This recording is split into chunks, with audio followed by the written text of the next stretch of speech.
ونفعنا بعلومه في الدارين آمين. ثم قال: الآفات السابعة عشرة كلام الذي للسانين.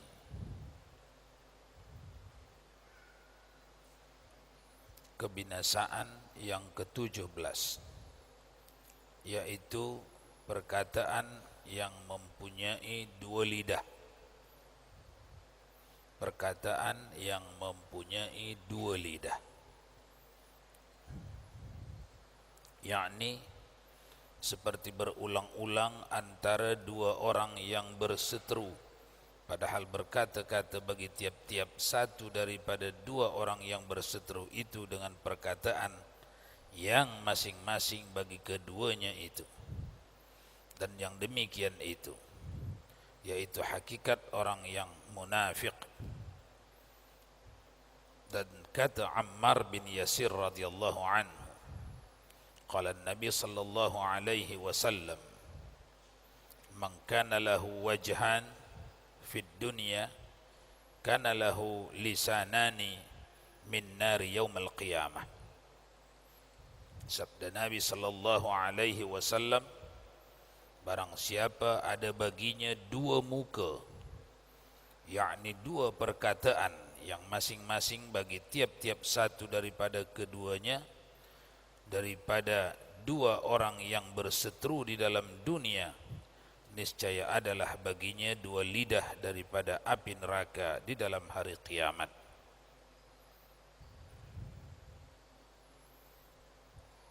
Tuan-tuan, kembali kita dalam pengajian tasawuf. Tajuk kita ialah kalam zil lisanaini, cakap dua lidah, perkataan dua lidah.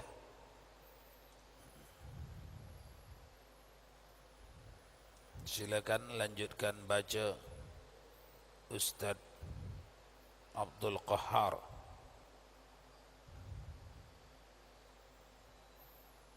Lanjutannya saja baca. Wa qala. Bismillahirrahmanirrahim.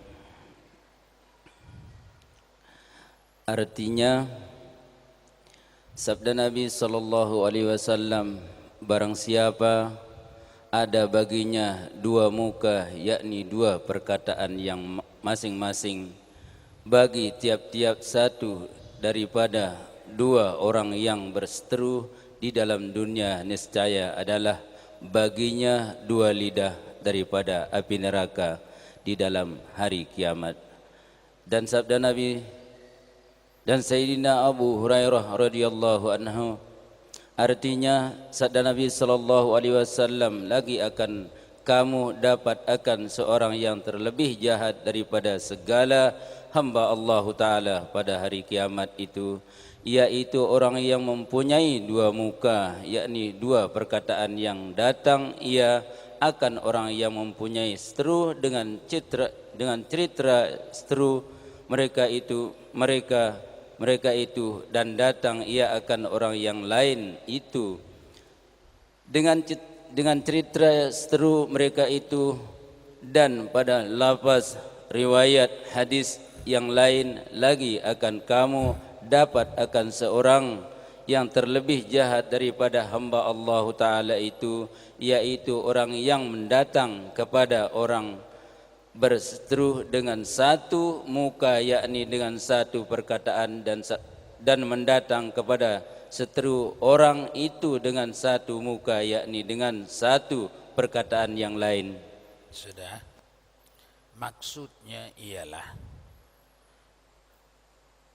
zil lisanaini, orang yang punya dua lidah, dua muka. Maksudnya ialah si A dengan si B ada perseteruan, ada pegaduhan, si A dengan si B. Lalu si C datang kepada si A menyampaikan apa-apa sahaja cakap si B. Lepas tu datang lagi dia kepada si B, menyampaikan apa-apa sahaja cakap si A, sehingga bergaduh kedua orang ini. Atau dengan bahasa lain, menyampaikan adu domba.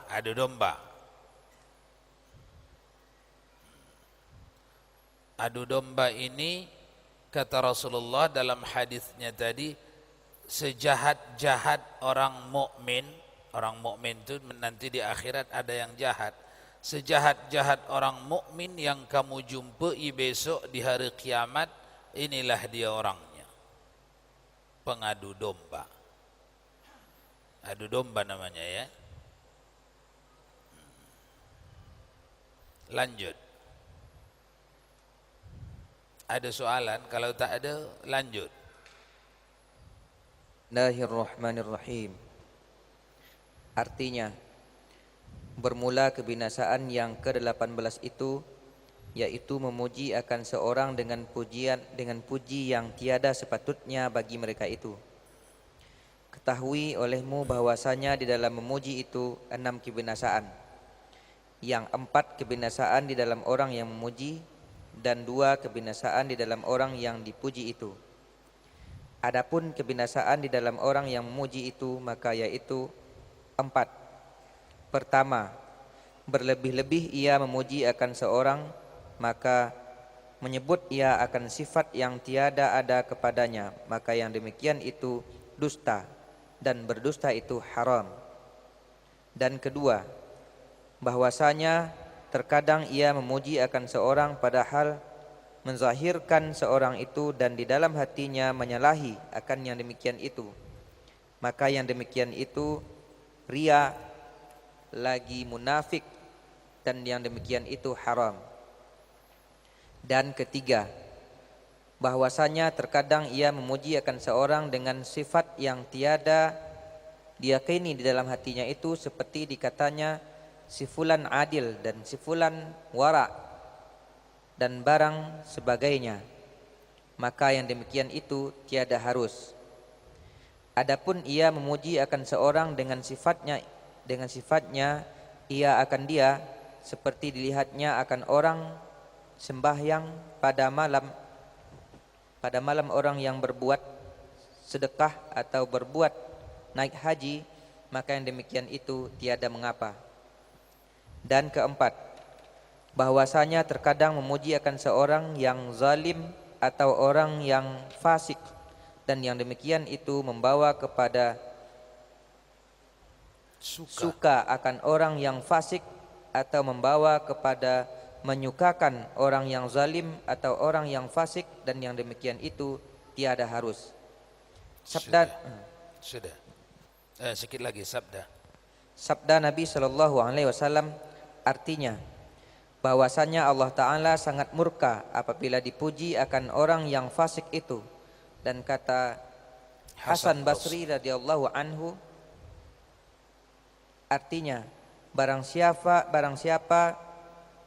mendoakan bagi orang yang zalim itu dengan kekal ia di dalam dunia, niscaya kasih ia akan orang yang berbuat maksiat akan Allah Ta'ala pada buminya.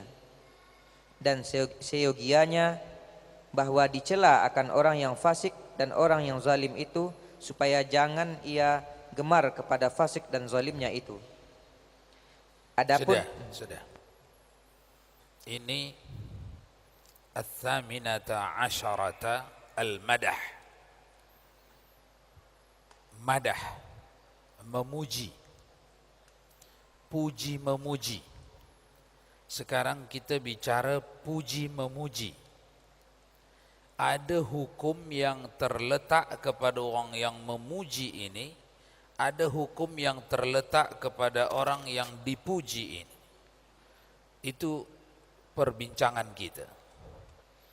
Kalau hukum teknik memuji, baik dari segi akidahnya, baik si pemuji maupun yang dipuji, sudah lewat kita bincang dalam muqaddimah pelajaran akidah dahulu, pelajaran tauhid dahulu. Itu dalamnya. Apa niat kita di dalam ketika memuji orang? Itu dah lewat kita bincang. Itu dulu puji terbagi berapa? 4.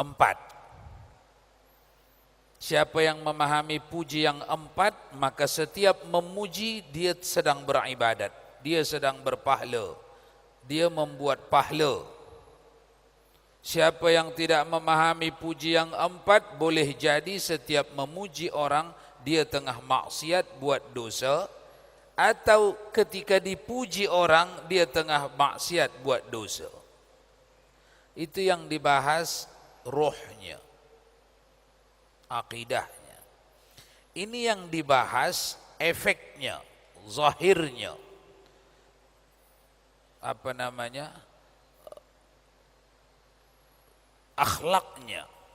Ini yang sedang dibahas. Al-madah.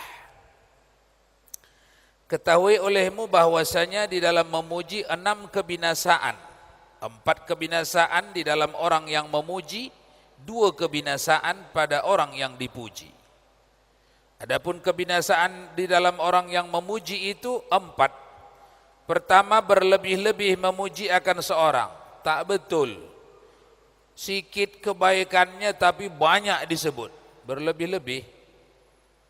Sikit kebaikannya tapi banyak sebut. Berlebih-lebih. Itu membinasakan orang yang memuji, membinasakan orang yang dipuji. Orang yang memuji dusta dia, tak betul sebegitu. Orang yang dipuji kalau tak ada akidah di dalam, dia lepas kontrol, menjadi ria, menjadi ujub.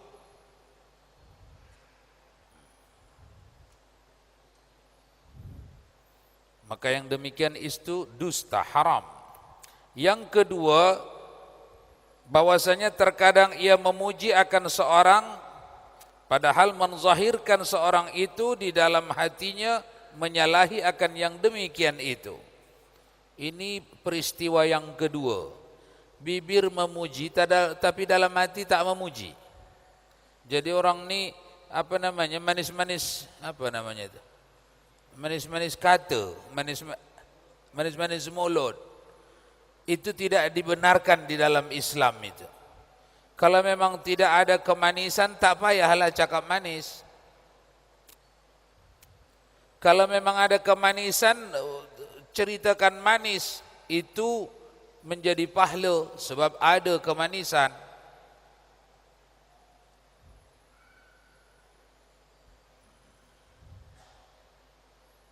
Bapak memang bagus betul Bapak. Memang dermawan Bapak. Karena kita tengok dia berinfak. Padahal kita pun tahu dia tak bayar zakat. Berinfak hukumnya apa itu? Sunat. Bayar zakat wajib. Kita tahu dia tak bayar zakat, tak boleh kita memuji dia seorang dermawan. Karena orang yang dermawan mustilah ditunaikannya dulu kewajibannya. Tidak bernama dermawan dia, penderma dia kalau kewajibannya dalam memberi, mengeluarkan hartanya tak ditunaikan. Itu yang kedua. Jangan memujinya. Yang ketiga, bahwasanya terkadang ia memuji akan seorang dengan sifat yang tiada yakin di dalam hatinya itu, seperti dikatanya si fulan adil, si fulan wara' dan sebagainya. Padahal dia tak tahu betul ke tak betul wara'. Wara' itu apa? Apa arti wara'? Jangan pula tak tahu kita arti wara'. Wara' ialah mengekali dirinya di dalam taat. Kalau dihitung, kalau ada mesin hitung, sesehari apa yang dikerjakan orang ni? Menjalankan perintah Allah sebisanya, sehabis-habis kemampuan yang ada, menjauhi larangan Allah sebisanya, sehabis-habis kemampuan yang ada. Orang ini namanya orang wara'. Mengeluarkan segenap energi yang ada, kekuatan yang ada pada dirinya untuk mengerjakan apa je yang diperintah Allah dan apa je yang dilarang Allah. Maksimal dia mengerjakannya. Itu orang wara'. Sekarang di kampung kita ada orang wara' tak? Jangan jawab. Yang penting tahu kita apa definisi wara'. Itulah dia ta'rif wara'. Wara' ialah mengeluarkan segenap kemampuan. Apa itu kemampuan? Berkemampuan dari segi tenaga, berkemampuan dari suara, berkemampuan dari tekad, dari niat, dari ekonomi, berkemampuan dari bidang apapun dia untuk mendirikan taat dan menjauhi maksiat. Dan dia terus mengerjakan yang macam itu sepanjang-panjang hari selama hidupnya. Orang itu namanya wara'. Yang tak wara' orang jangan dibilang-bilang wara'. Itu maksud. Yang nombor 2, nombor berapa tadi? Nomor 3 nih, itu maksud. Yang tidak wara' jangan katakan wara'.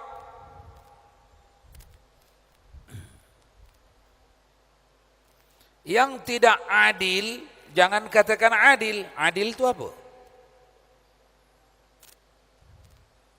Meletakkan sesuatu itu pada tempatnya. Tentu saja cara meletakkannya dipandu oleh syariat. Orang tua adil namanya.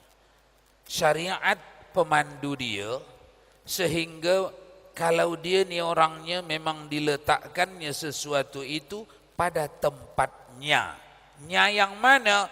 Nya yang ditetapkan syariat. Orang ini namanya orang adil. Disuruh syariat kalau cantik baju pergi undangan, mesti cantik juga baju sembahyang.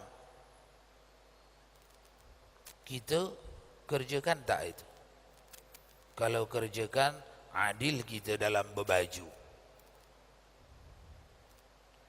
Kata Rasulullah, antakulaha idza akalta. Kau beri anak dan istrimu itu makan seperti yang di rumah, seperti yang kau makan di luar. Jangan makan sedap di restoran di luar, anak bini di rumah makan ikan bilis saja dari minggu ke minggu. Itu tidak adil dia. Meletak sesuatu tepat pada tempatnya mengikut ketentuan syariat. Menghantar anaknya ini sampai kepada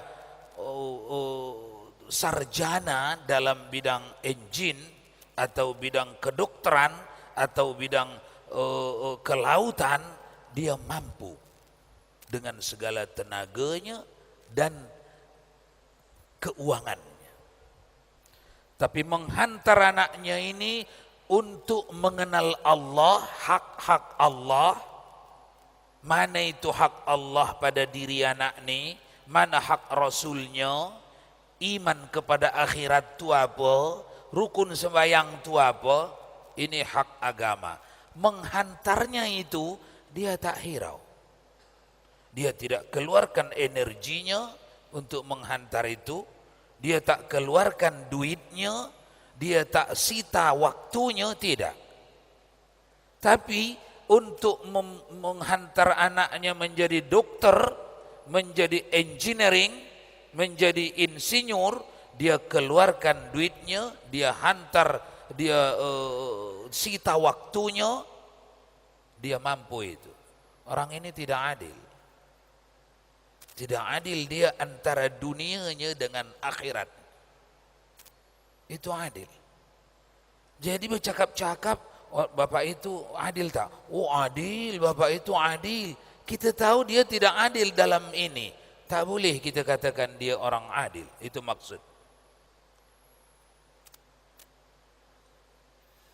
Kalau sembahyang Jumat, bukan main cantiknya baju kita. Kalau sembahyang di rumah, kutang segitiga, itu pun dah buruk, dah berlubang-lubang bekas mesin cuci. Ini adil tak ini? Allah yang kita sembah di masjid itu juga Allah yang kita sembah di bilik. Ini tak adil. Tidak adil dalam adabnya kepada Allah.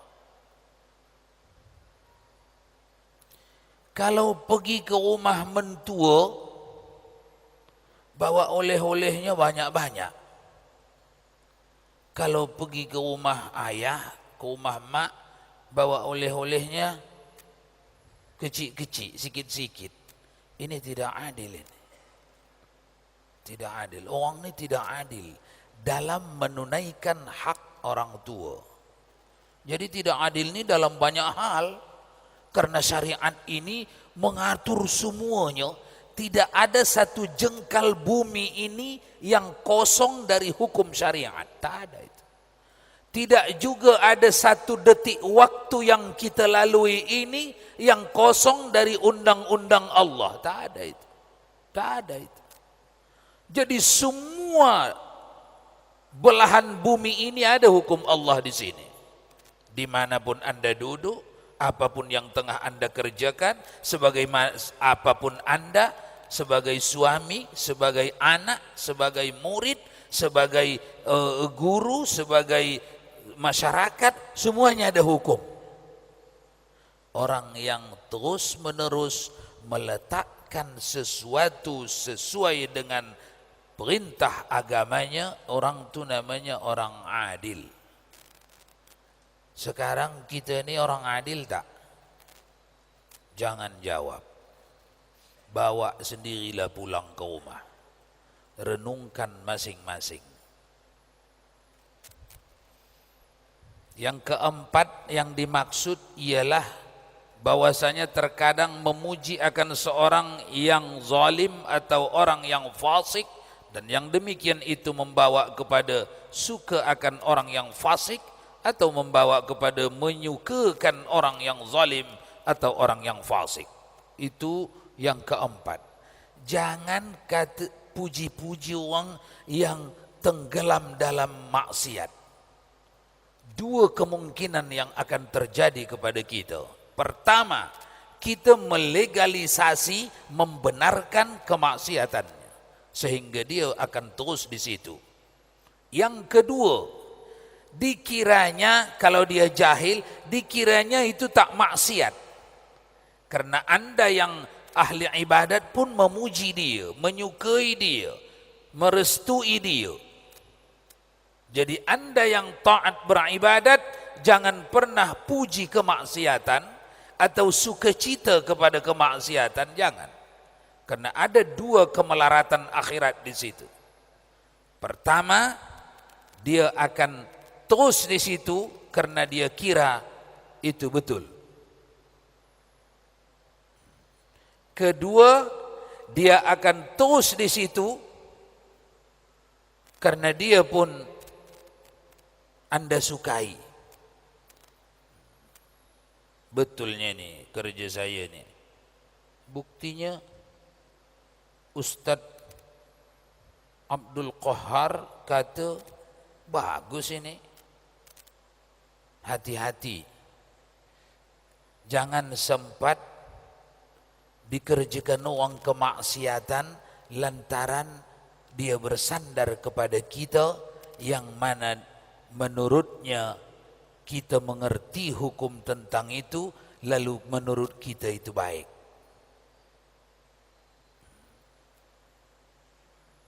Sila.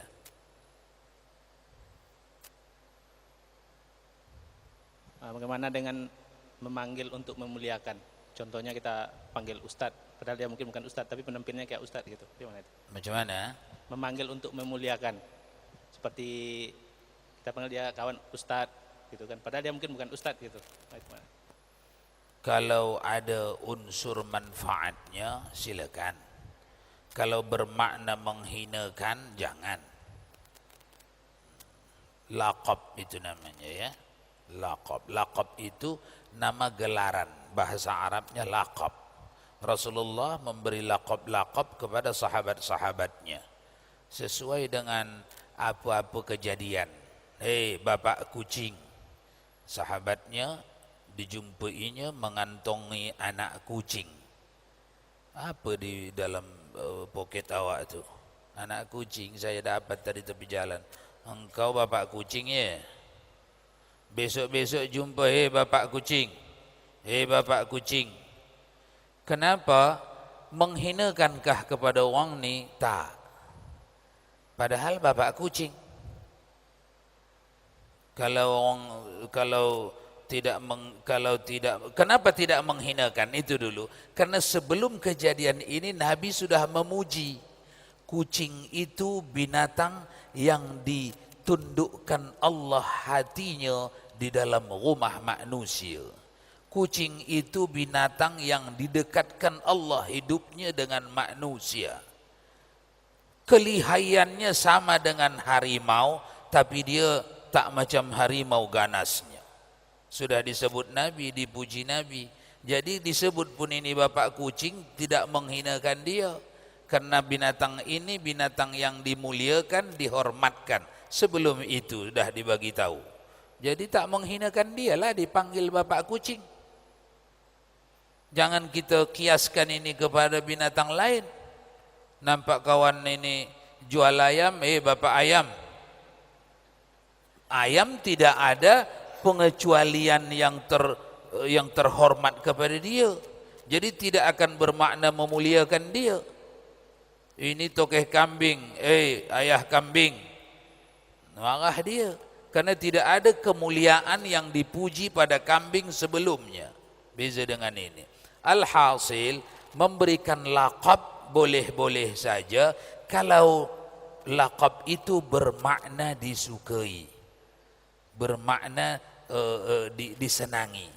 Jangan memberikan laqab dengan makna yang menghinakan dia atau yang merendahkan dia atau yang tidak disukainya. Sama dengan kita memanggil ayah kita. Kita tidak panggil nama dia. Bukan tak tahu kita nama dia, tapi kita tak panggil. Kita panggil dengan laqabnya, ayah.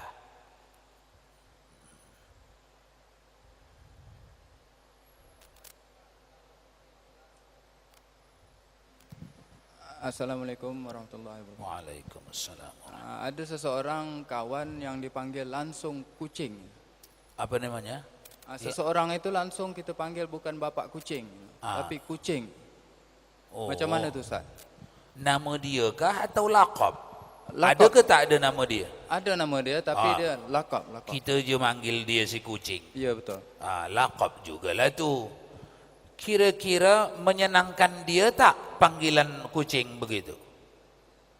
Suka tak dia? Dia tidak suka Ustaz. Dia tak suka? Tapi pertamanya dia suka, setelah sekarang ini dia tak suka lagi. Tak suka? Tak suka. Jangan buatlah. Sebab dia tak suka, jangan berhenti. Jangan panggil lagi dia si kucing. Panggil nama asal dia yang dia suka. Ya.